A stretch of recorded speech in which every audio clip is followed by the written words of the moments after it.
Hi అందరికీ welcome to Siri Mahesh food channel. ఇవాళ నేను ట్రీట్ బిస్కెట్స్తో అయితే కేక్ అయితే ప్రిపేర్ చేయబోతున్నానండి. మా పెద్ద పాప నిన్నటి నుంచి అడుగుతుంది కేక్ చేయి మమ్మీ, కేక్ చేయి మమ్మీ అనేసి. అందువల్ల తన కోసం అయితే ఇప్పుడు చేస్తున్నాను. 3 ట్రీట్ బిస్కెట్స్ తీసుకున్నానండి. దాని మధ్యలో ఉండే క్రీమ్ అయితే నేను రిమూవ్ చేస్తున్నాను.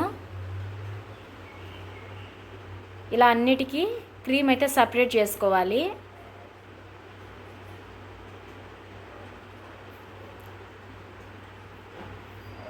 ఇప్పుడు అంతా క్రీమ్ అంతా రిమూవ్ చేసుకున్న తర్వాత అన్ని బిస్కెట్స్కి ఇలా మిక్సర్ జార్లో అయితే వేసి పౌడర్లా మనం గ్రైండ్ చేసి పెట్టుకోవాలి. ఇలా ఫైన్గా గ్రైండ్ చేయాలి. ఇప్పుడు ఒక బౌల్లో 2 ఎగ్స్ అయితే తీసుకుంటున్నాను. 3 బిస్కెట్స్కి 2 ఎగ్స్ అయితే సరిపోతాయండి. ఆ యోకు అంతా కలిసేలా అంతా మెల్ట్ అయిపోయేటట్లు బాగా ఇట్లా స్మాష్ చేసుకున్నాను. మిక్సర్ జార్లో అయితే వేసుకున్నానండి. ఇప్పుడు 1 కప్పు పెరుగు కూడా తీసుకున్నాను. ఇది వంట సోడా అంటే మనం దోశల్లోకి ఇడ్లీలోకి వేసుకుంటాం కదా సోడా పిండి, అది ఒక చిటికెడు వేసుకున్నా. చిటికెడు సాల్ట్ కూడా వేసుకున్నాను. 1 కప్పు నిండా ఆయిల్ తీసుకున్నానండి, సన్ఫ్లవర్ ఆయిల్. మీ ఇంట్లో ఏ ఆయిల్ ఉంటే దాన్ని యూస్ చేసుకోవచ్చు. మొత్తం ఇలా గ్రైండ్ చేసుకున్నాను. మనం ముందు పౌడర్ చేసుకున్నాం కదా బిస్కెట్స్ని, ఆ పౌడర్ అయితే ఇందులోకి ట్రాన్స్ఫర్ చేసుకున్నాను. 1/2 కప్పు మైదా పిండి అయితే యూజ్ చేస్తున్నాను. మనం గ్రైండ్ చేసి పెట్టుకున్న అదే ఎగ్ అదంతా గ్రైండ్ చేసాం కదండి, అదంతా దీంట్లోకి ట్రాన్స్ఫర్ చేసుకుంటున్నాను. ఇప్పుడు షుగరు 3 యాలకులు అయితే నేను పౌడర్ చేసుకుంటున్నాను.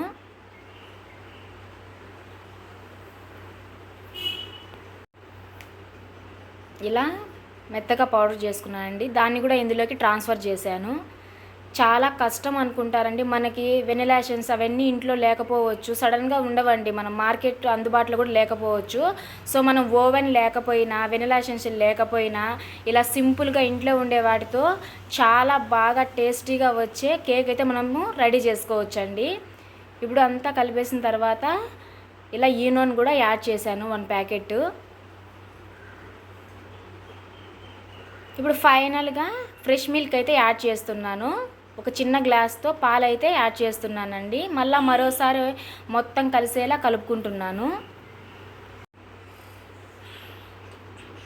చాలా కష్టం అనుకుంటామండి, చేసేదాకా నాకు కూడా తెలుసు. ఫస్ట్లో నేను కూడా చాలా కష్టం అనుకున్నాను. 1 or 2 టైమ్స్ చేశాను, 3rd టైం చేస్తున్నాను. చాలా ఈజీ అనిపించింది.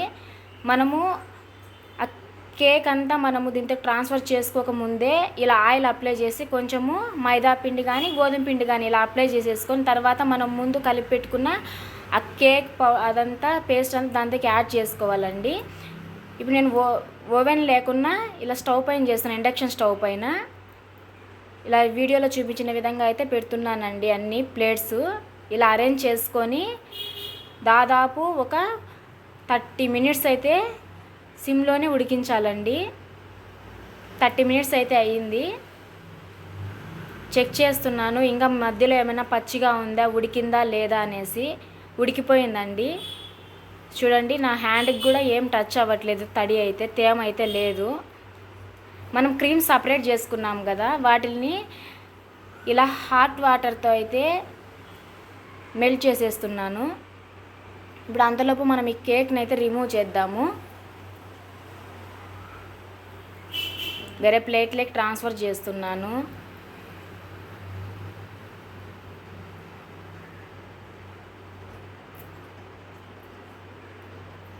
నేను బటర్ పేపర్ కూడా యూజ్ చేయలేదండి, ప్రజెంట్ నా దగ్గర అయితే లేదు. కానీ చాలా బాగా వచ్చిందండి, మాడిపోకుండా చాలా బాగా వచ్చింది. ఇదైతే మెల్ట్ అయిపోయింది క్రీము. ఒక చిన్న కవర్ తీసుకొని దాన్ని కట్ చేసుకొని మనము మెహందీ పెట్టుకుంటాం కదండి, ఆ మాదిరిగా మనము ఇలా చుట్టుకోవాలి. ఎడ్జ్లో ఇలా షేప్ వచ్చేటట్టు అది థ్రెడ్తో అయితే కట్టేశాను. ఇప్పుడు కట్ చేస్తున్న కేకుని మనం అలా అయినా తినేయచ్చు, జస్ట్ మా పిల్లల సాటిస్ఫాక్షన్ కోసం అలా డెకరేట్ చేస్తున్నా. చాలా అంటే చాలా బాగా వచ్చిందండి.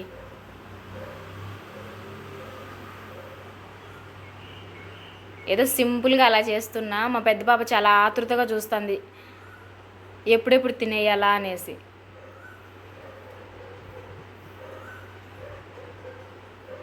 గట్టిగా లేదు, మరి చాలా మెత్తగా లేదండి, మంచిగా వచ్చింది.